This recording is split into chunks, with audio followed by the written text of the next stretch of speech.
संक्षिप्त सत्यार्थ प्रकाश भाग क्रमांक 65 स्वमंतव्य अमंतव्य प्रकाश खंड दूसरा क्रमसंख्या 22 शिक्षण ज्या योगे विद्या सभ्यता धर्मपरायणता जितेंद्रियता वगैरे वृद्धिंगत होतात आणि अज्ञान वगैरे दोष नाहीसे होतात त्याला शिक्षण असे म्हणतात. क्रमसंख्या 23 पुराणे ब्रह्मादींनी रचलेले जे ऐत्रेयादी ब्राह्मण ग्रंथ आहेत त्यांनाच मी पुराणे इतिहास कल्प अर्थात धार्मिक कर्तव्यांची माहिती असलेले ग्रंथ, गाथा व नाराशंसी म्हणजे महापुरुषांची प्रशंसा असलेले ग्रंथ असे म्हणतो व त्यांना मान्यता देतो. भागवत वगैरे इतर पुराणे मी मानित नाही. क्रमसंख्या 24 तीर्थ ज्यांच्या योगे दुःखातून मुक्त होता येते अशी सत्यभाषण विद्या सत्संग यमादी योगाभ्यास पुरुषार्थ विद्यादान इत्यादी जी शुभ कर्मे आहेत त्यांनाच मी तीर्थ समजतो. इतर जलस्थलादी ठिकाणांना मी तीर्थ मानित नाही. क्रमसंख्या 25 प्रारब्धाहून पुरुषार्थ श्रेष्ठ यासाठी आहे की पुरुषार्थामुळे संचित कर्म प्रारब्ध बनत असते. पुरुषार्थ सुधारला की सर्व सुधारते व पुरुषार्थ बिघडला की सारे बिघडते, म्हणून प्रारब्धाहून पुरुषार्थ श्रेष्ठ आहे. क्रमसंख्या 26 माणसाने सर्वांशी आपल्याप्रमाणे योग्य प्रकारे वागावे. इतरांचे सुख दुःख हानी लाभ हे आपलेच आहे असे समजून वागणे श्रेष्ठ प्रकारचे असून या उलट वर्तन हे वाईट आहे असे मी समजतो. क्रमसंख्या 27 संस्कार ज्या योगे शरीर मन व आत्मा उत्तम बनतात त्याला संस्कार असे म्हणतात. गर्भाधानापासून अंत्येष्टीपर्यंत 16 प्रकारचे संस्कार आहेत. हे संस्कार करणे प्रत्येकाचे कर्तव्य आहे असे मी समजतो. मात्र दहनानंतर मृतासाठी काहीही करता कामा नये. क्रमसंख्या 28 यज्ञ विद्वानांचा सत्कार यथायोग्य शिल्प अर्थात रसायनांचा म्हणजे पदार्थ विद्येचा वापर करणे, विद्यादी शुभ गुणांचे दान, अग्निहोत्राद्वारे वायू वृष्टी जल औषधी म्हणजे वनस्पती पवित्र करून सर्व जीवांना सुखी बनविणे म्हणजे यज्ञ होय. ती गोष्ट उत्तम आहे असे मी समजतो. क्रमसंख्या 29 श्रेष्ठ माणसांना आर्य व दुष्टांना दस्यू म्हणतात. मीही तसेच मानतो. क्रमसंख्या 30 आर्यावर्त देश हे या भूमीचे नाव आहे.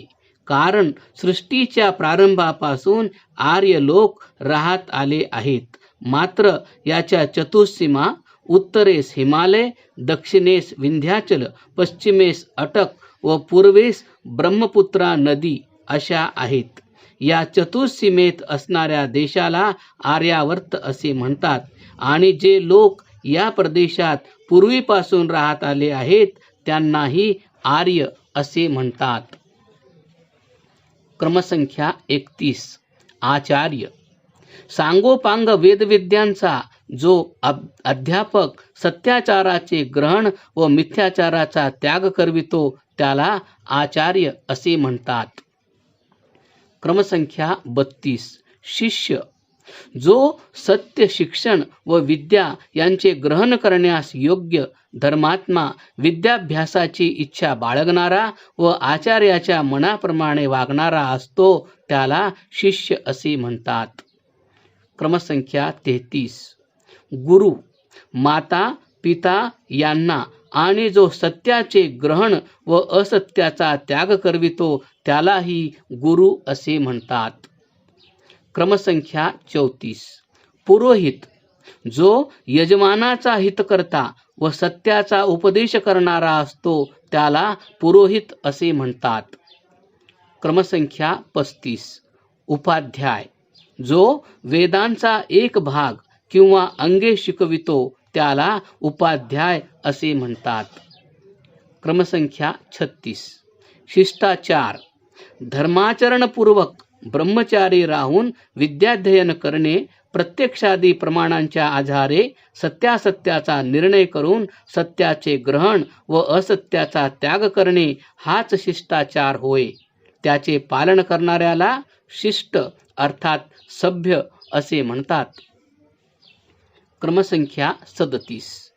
अष्टविध प्रमाणे प्रत्यक्षादी 8 प्रमाणेही मी मानतो. क्रमसंख्या 38. आप्त जो सत्यवक्ता, धर्मात्मा व सर्वांच्या सुखासाठी झटणारा असतो त्यालाच मी आप्त असे म्हणतो. क्रमसंख्या 39. परीक्षा 5 प्रकारची असते. पहिली परीक्षा म्हणजे ईश्वर, त्याचे गुण, कर्म, स्वभाव व वेदविद्या. प्रत्यक्षादी 8 प्रमाणे ही दुसरी परीक्षा. सृष्टिक्रम ही तिसरी परीक्षा. आप्तांचे वर्तन ही चौथी आणि आत्म्याची पवित्रता, विद्या यांच्या योगाने होणारी 5वी परीक्षा होय. या 5 परीक्षांच्या द्वारे सत्यासत्याचा निर्णय करून सत्याचा स्वीकार व असत्याचा त्याग केला पाहिजे. क्रमसंख्या 40. परोपकार ज्यायोगे सर्व मानवाचे दुराचार व दुःखे नाहीशी होतील आणि श्रेष्ठाचार व सुखे वृद्धिंगत होतील असे कार्य करणे याला मी परोपकार असे म्हणतो. क्रमसंख्या 41. स्वतंत्र परतंत्र जीव हा आपल्या कर्माच्या बाबतीत स्वतंत्र आणि कर्माची फळे भोगण्याच्या बाबतीत ईश्वरी व्यवस्थेमुळे परतंत्र असतो. त्याचप्रमाणे ईश्वर हा आपली सत्याचार आदी सर्व कामे करण्याच्या बाबतीत स्वतंत्र असतो. क्रमसंख्या 42. स्वर्ग विशिष्ट सुखांचा उपभोग आणि त्याच्या सामग्रीची प्राप्ती म्हणजे स्वर्ग होय. क्रमसंख्या 43. नरक विशिष्ट दुःखे भोगणे आणि त्या भोगाची सामग्री प्राप्त करणे याला नरक असे म्हणतात. क्रमसंख्या 44. जन्म शरीर धारण करून प्रकट होणे म्हणजे जन्म होय. त्याचे पूर्व, पर व मध्य असे 3 भेद असून मी ते तिन्ही भेद मानतो. क्रमसंख्या 45. जन्म मृत्यू शरीराच्या संयोगाचे नाव जन्म असून त्याच्या वियोगाला मृत्यू असे म्हणतात. क्रमसंख्या 46. विवाह नियमाप्रमाणे जाहीर करून आपल्या इच्छेने पाणी ग्रहण करणे याला विवाह असे म्हणतात. क्रमसंख्या 47. नियोग विवाहानंतर पतीच्या किंवा पत्नीच्या निधनादी कारणांनी वियोग झाल्यास अथवा नपुसकत्वासारख्या कायमच्या रोगामुळे मुले होण्याची शक्यता नसल्यास आपत्काली स्त्रीने अथवा पुरुषाने आपल्या वर्णाच्या किंवा आपल्याहून उत्तम वर्णाच्या व्यक्तीशी संबंध ठेवून संतानोत्पत्ती करणे याला नियोग असे म्हणतात. क्रमसंख्या 48. स्तुती गुणगान करणे, त्याचे श्रवण करणे व ज्ञान मिळविणे म्हणजे स्तुती होय. स्तुतीमुळे प्रीती वगैरे फळे मिळतात. क्रमसंख्या 49.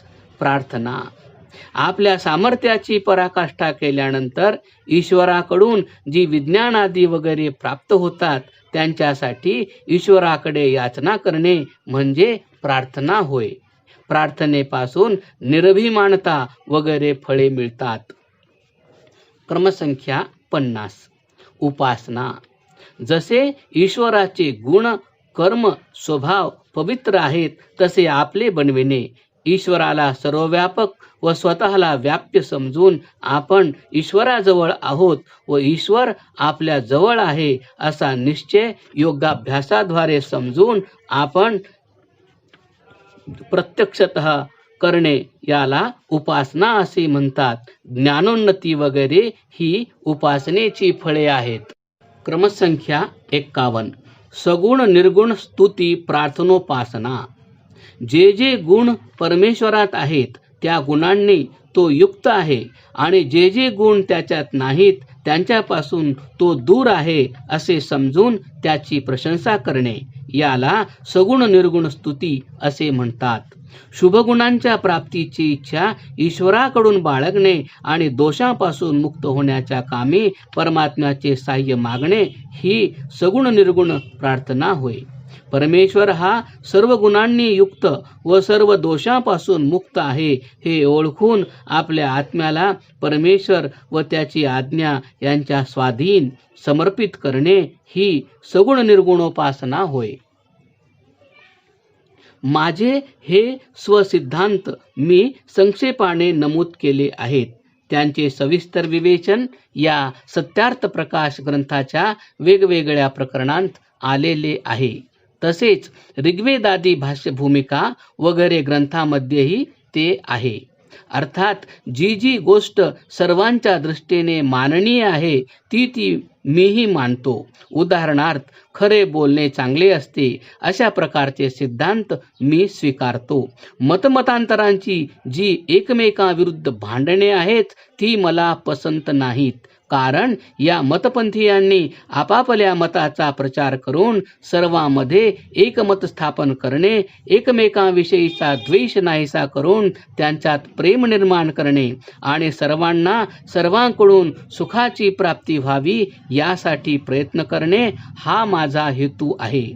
सर्वशक्तिमान परमात्म्याची कृपा, साह्य आणि आप्तजनांची सहानुभूती यांच्या योगे हा सिद्धांत संपूर्ण विश्वामध्ये लवकरच पसरो. तसे झाल्यास सर्व लोक सहजपणे धर्म, अर्थ, काम व मोक्ष मिळविण्यात यशस्वी होतील आणि सदैव उन्नत व आनंदित होत राहतील.